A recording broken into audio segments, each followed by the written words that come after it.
Previously on Home.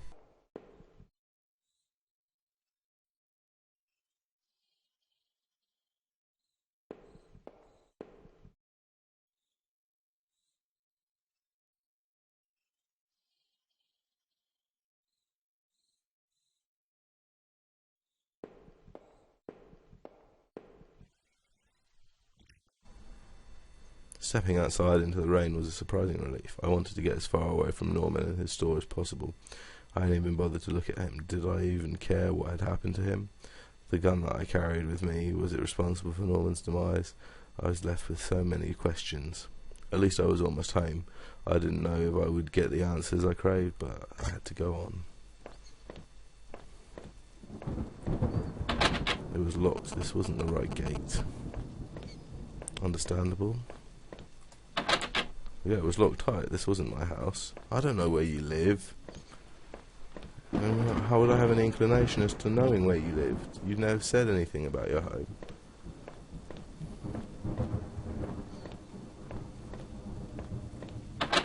The gate was locked tight. This wasn't my house. Oh. The neighbourhood's local post box. A letter was sticking out as if someone hadn't pushed it in all the way.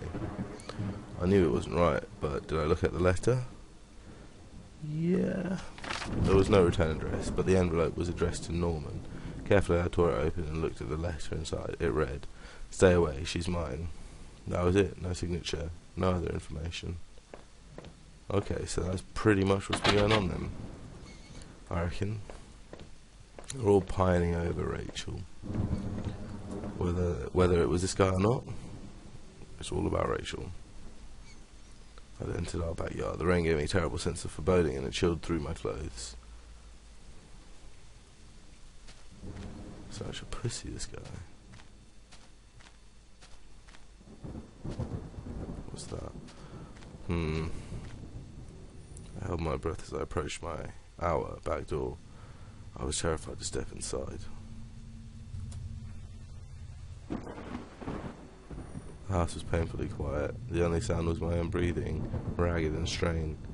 I flicked the light switch by the door. The power was off.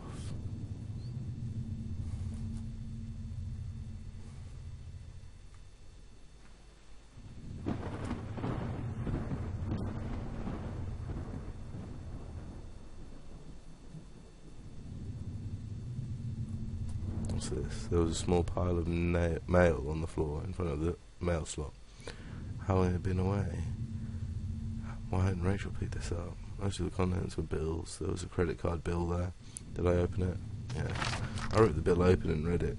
To my surprise, it said something about cancelling my credit card due to non-payment. What the hell?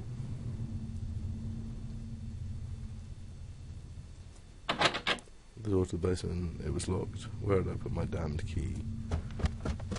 Probably upstairs somewhere, innit, mate? The door was stuck shut. There was an old-fashioned keyhole underneath the handle. Okay. It's a big house he's got here, isn't it?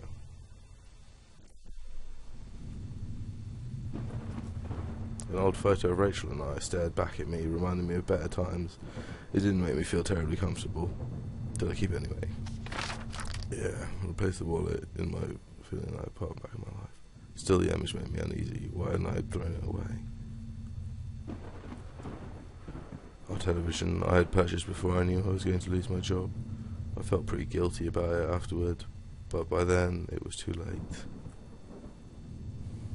It's a nice TV, mate. Don't worry about it. Pretty sure you could sell it to like CEX or something. They'll give you like 20 quid for it. What's over here then? Oh no. Our hallway mirror had been smashed. Its pieces scattered around the floor. Dun dun dun dun dun dun dun. What's going on? What's going on? My laptop had been left on. I only had a tiny bit of power left, and the screen was a website about the old water tower. There was a key in the top drawer of my desk. Did I take it? It plainly was him who was killing people, obviously.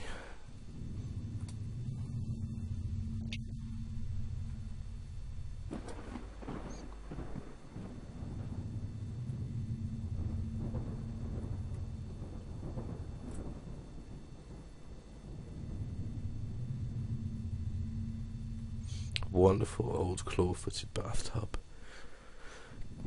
Life is so much better with a claw-footed bathtub. I will second you there, matey. I haven't been in here yet, have we? What's in here? The books there were half mine, half Rachel's. Hey now, that I looked more closely, it looked like that man in that house had some of the same books as I did. Oh my, there was a suitcase on the bed. It was Rachel's. I remembered it from that trip we took out west. Did I open the suitcase? Yes. I wasn't sure what to make of the suitcase's contents. Inside was a few days' worth of clothes, some toiletries and a train ticket. Where was she planning to go? Well, have a look at the train ticket, mate. It will say on there. Unless you do things differently in your world. It must be the key for either this room or the basement. Okay, so the basement then. I unlocked the basement door.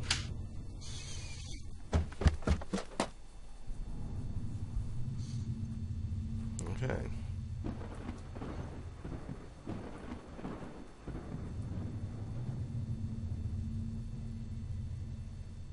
There's a dirty old key in here, did I take it? Yeah. You dirty old key. There were old clothes, tools and other things we obviously hadn't thrown out yet.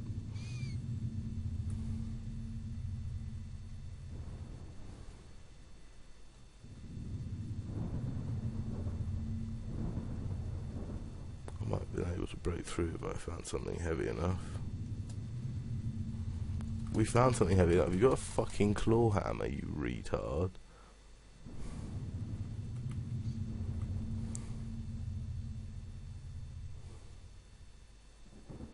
Oh, let's have a look in this box again and see if he goes, oh.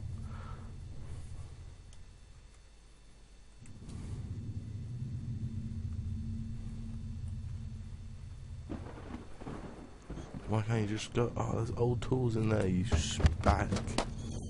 Alright, so I'm assuming I have to go back upstairs into this old room over here, and then the grimy key I found in the basement unlocked the door. It looked like the room had been tossed around. The furniture was a mess. Did somebody break in here? There was an old crowbar on the floor. Did I need to take the crowbar? Oh, yes.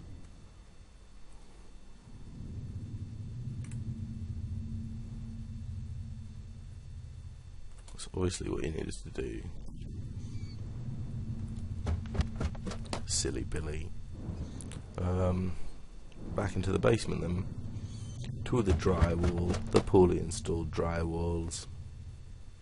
And then we'll take a crowbar to it. The crowbar I found would have been strong enough to bust through that cheap wall. Did I break through the wall with the crowbar? Yes. With a heave I swung the crowbar at the wall. I smashed a hole large enough to step through. As I stepped through the broken wall, my breath caught in my throat. This was it. Was Rachel down there? Was she okay? What? Don't look. Oh man. Oh man. Oh man.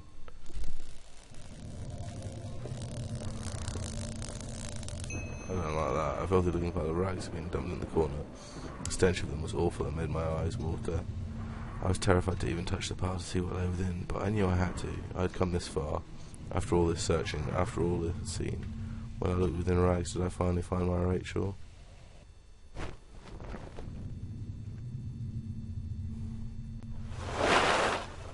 Oh my god. What? Jesus. Wrapped within the filthy rags, pale and still, was Rachel. She was covered in fading bruises and what looked like cuts. Her chest was a horrible mess of blood and dirt, and I couldn't bear to look at it. I thought about all I had seen and wondered if any of this could have helped me figure out who had done this. And when I couldn't stay there any longer, I stepped away on shaky legs and made my way back upstairs, reluctantly exhausted from the journey. I could no longer resist the urge to close my eyes.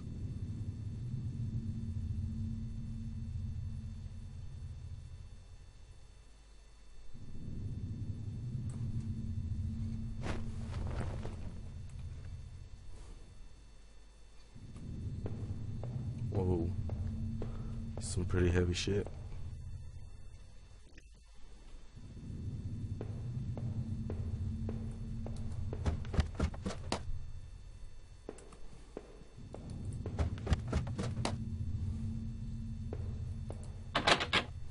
I can go back down, not until I'd gone over everything. I needed to make sure I was perfectly clear. Wow.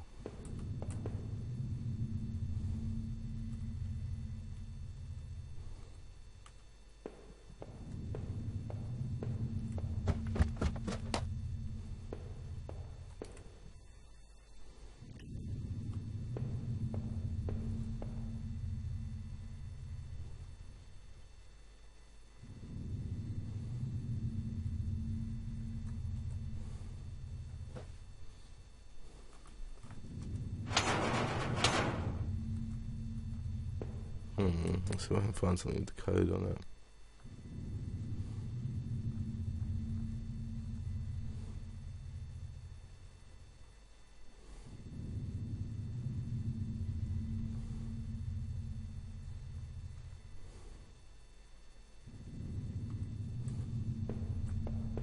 Wow.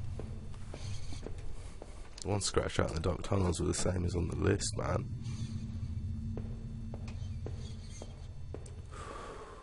It's pretty dark storyline. I like this. It's good.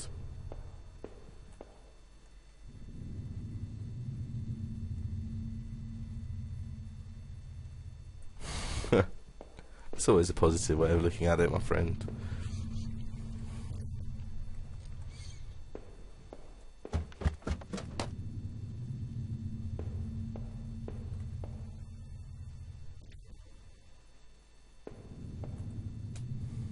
It was my wallet, but its contents intact.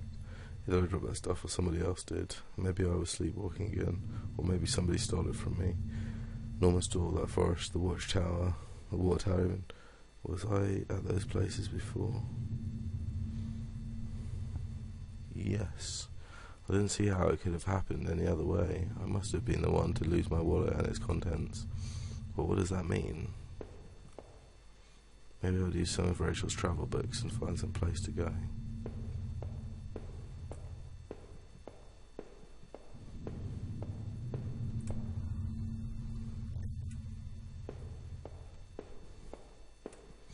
Within the few broken pieces that remained of the mirror, I could see my face had grown pale and weak. I couldn't bear to look again. It was like I didn't actually expect a reflection. I felt empty and drained.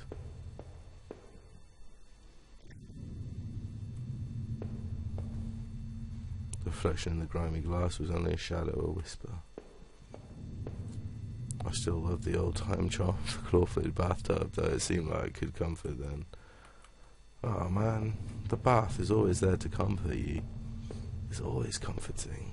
The quiet in the room unnerved me terribly. I'm gonna go back in the basement, man. This was the key card I found in the factory, the one that allowed me to slip through that door. It seemed to me that it was probably Norman's. But if that was true, what was he doing back at the plant? Did I think Norman was going back to the factory? Who else would it have been? Norman, what were you doing back there? The laptop had finally run out of power.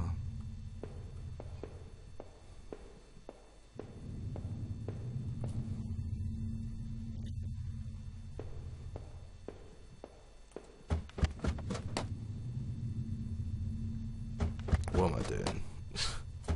Go back down. Seemed like I had seen all there was. Maybe I thought I was ready to go back into the basement. Maybe just get ready to face the truth now. See what's going on. Everything looks different now though. The gun I'd found in that other man's tunnel. What was he doing with it? Why had I taken it into the first place? Was this my doing? Did I bring this upon Rachel?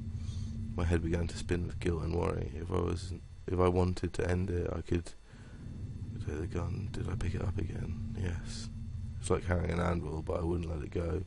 Not again. I can go back into that room again. It was a knife I'd found in the sewers. I left it here because I didn't want it near me anymore. Was all of this my fault? Was I responsible for Rachel's death? If I was guilty, I could take this to a warm, safe place and do something about it. Take the knife. I took the knife and I kept it firmly in my hand.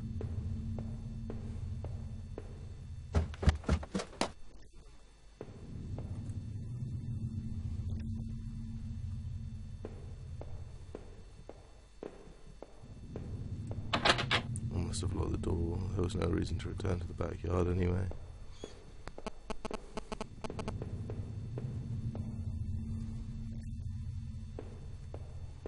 Out the front door. This is it. With Rachel gone, I couldn't stand to be in that house at that moment any longer. Did I leave and say goodbye to that nightmare forever? Since I arrived in town, things had been difficult. Working in the plant, though, had been good for me. It kept me in line and gave me something to do and helped me get away from my past. When the factory closed, everything changed. I guess that was when I had started sleepwalking, disappearing for hours at a time. Drinking was probably just a way to deal with that. It was almost as if I was trying to beat my brain at its own game. Things stopped making sense some time after that, and my memories of what had happened are still in flux. But I know Rachel had tried. I know she had tried to be there for me, even when everything was falling apart. This night had been unearthed, terrible truths. But I knew it was a final act of long-standing horror I'd been living. Waking up in that house tonight was the final cruelty. I wish I'd remained unconscious in that room forever. Even the man I'd found in that old place was a mystery. Why he was dead or who had done it to him was not something I could even begin to understand. Or why, for that matter, I was in that damn room in the first place. I knew Norman wasn't completely innocent in all this. He was obviously going back to the factory, rooting in those lockers. But had he brought that poor guard and found it to his end? It certainly seemed so, but I almost didn't want to believe it. I had to catch my breath to take it all in. Up until the factory, things had only gotten worse, but then I had seen something even I wouldn't have expected when I went to Norman's store. That's when my perspective on all this really started to change. There were so many things to consider at this place, and I was so confused. What the hell was going on? But as painful as all of that was, oh God, I couldn't bear to think about it again. After all I had done and seen finally coming home was supposed to be the end of this entire ordeal. God help me, though it was only the beginning. As I swung open the door and stepped out into the air, I caught the scent of wet grass and fog. Rachel, my beautiful wife. Just the thought of her again, cold and inert, shook me from head to toe. What would I do now? Who could I turn to? It would only be a matter of time before the police got involved, before the neighbours knew. The front lawn was soft and giving beneath my feet, and I couldn't shake the urge that I shouldn't stand there, but rather that I should run.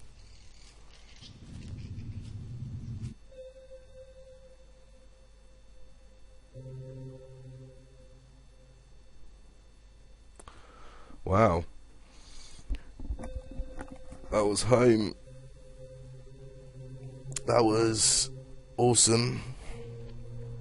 I'd like to try that again, but with different storyline finishes and everything, which I will probably do at some point in the future, unless you are specifically interested and you post in the comments straight away saying we want it as soon as possible.